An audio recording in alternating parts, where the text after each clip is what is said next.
So guys, kung bakit hindi na ako nag-upload ng YouTube account ko? Dahil kakainis. Palagi na lang 2 followers. Pero okay lang sa akin bumisita na lang kayo sa akin TikTok account. Brand nyo po siya, bago. So ang pangalan niya Rui Soto. Dahil lang totoo kong pangalan, Rui Soto.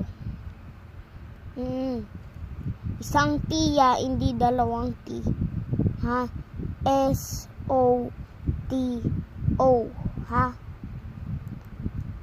Tapos kasama din yun yung R-U-I. Yung dito. Tapos nandito yung Soto.